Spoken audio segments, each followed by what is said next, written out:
Hello बच्चों, आज का पद्यांश घनानंद से लिया गया है। घनानंद पढ़ेंगे आज हम। घनानंद प्रेम की पीर के कवि हैं, वियोग श्रृंगार रस के प्रमुख कवि हैं। इन्होंने प्रेम की पीर का वर्णन किया है। ये मोहम्मद शाह रंगीले के दरबार में मुंशी के पद पर कार्यरत थे। मोहम्मद शाह रंगीले ने के दरबार में ही काम करने वाली वेश्या सुजान नाम की वेश्या से प्रेम करते थे। इनका प्रेम एक तरफा है और उसी का वर्णन इसमें इन्होंने किया है। पढ़िए।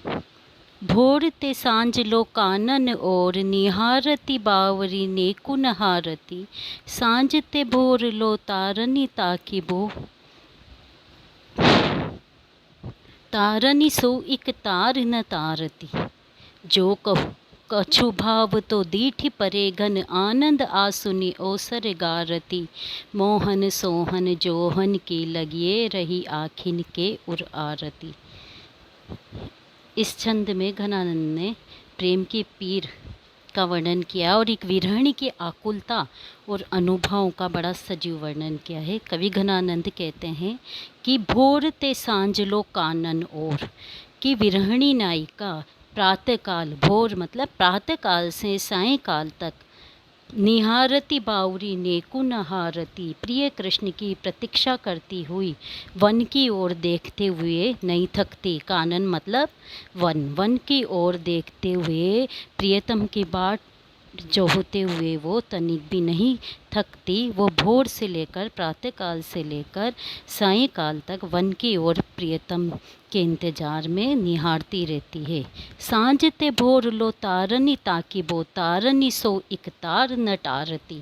इसी प्रकार सायंकाल से प्रातःकाल तक आकाश में तारों को एक टक निहारती हुई पल भर के लिए भी अपनी दृष्टि नहीं हटाती, एक टक तारों को निहारती रहती है। जो कहूँ कछु भाव तो दीठ परे घन, आनंद आसुनि ओसर गारती।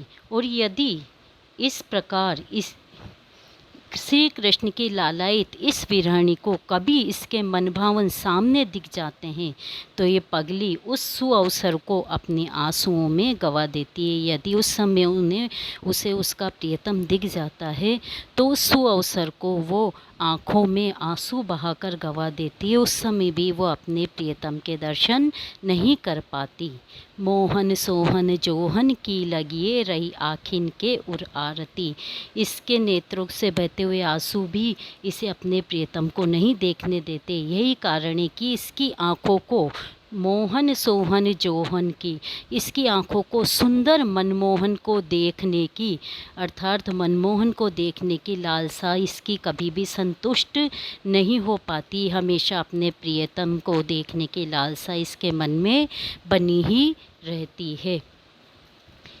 यह घनानंद ने वियोग अवस्था का, वियोग श्रृंगार रस का इसमें वर्णन किया गया है। विरहिणी के हृदय की मनोदशा का वर्णन किया गया है। मुहावरों का भी प्रयोग है। देखो, अपलक बाट जो होना, रात को तारे गिनना आदि ब्रजभाषा है। घनानंद की भाषा ब्रजभाषा है। रीतिकाल के प्रमुख कवि हैं और शब्द चित्रांकित किया है। इसमें वर्णन शैली भावुकता से भरी हुई है। अगला पद देखिए। अति सूदो स्नेह को मारग हैं, जाने को सयानक बाक नहीं। ता साचे चले तजी आपुन पोझिज के, कपटी जे निसाक नहीं।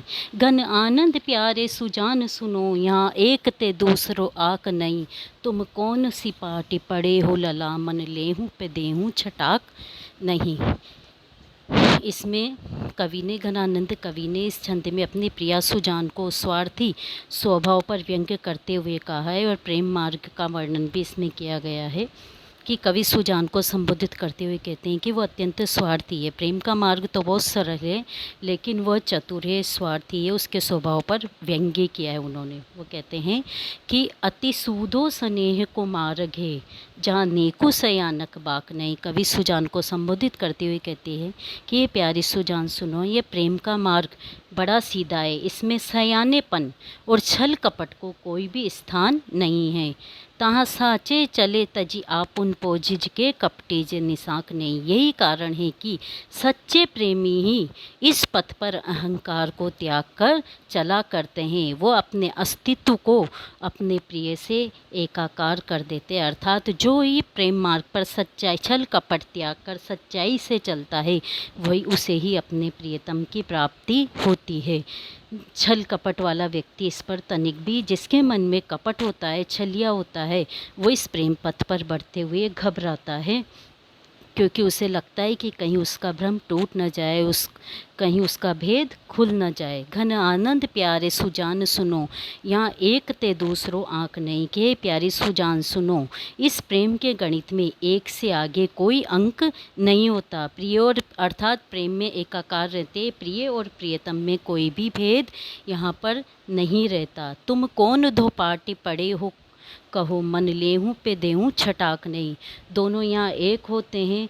तुमने तो किसी महागुरु से कोई नई पट्टी पढ़ ली है, जो मन भर लेना तो सीखती है पर छटाक भर लौटाना नहीं सिखाती। अर्थात घनानंद का प्रेम एक तरफा था, वो सुजान को प्रेम करते थे। अर्थात वो अपने प्रेम के लिए तो कह रहे हैं कि मेरा मन भर प्रेम तो तुमने ग्रहण कर लिया है, लेकिन उसके बदले में मुझे तुमने एक छटाक भर भी प्रेम नहीं किया है। अर्थात उसे स्वार्थी बताए। कवि सुजान के स्वार्थमय व्यवहार से अत्यंत आहत है कि उन्होंने तो सर्वस्व समर्पित कर दिया, लेकिन बदले में उन्हें सुजान का थोड़ा सा भी प्रेम नहीं मिला है।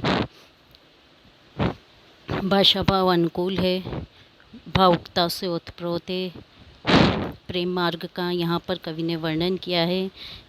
पता है जैसे कि प्रेम के पीर के कवि हैं, जैसे प्रेम में समर्पण आवश्यक होता है। कबीरदास जी ने भी कहा है, ये तो है घर प्रेम का, खाला का घर नाही, शीस उतारे भूई धरे तव बैठे घर माई।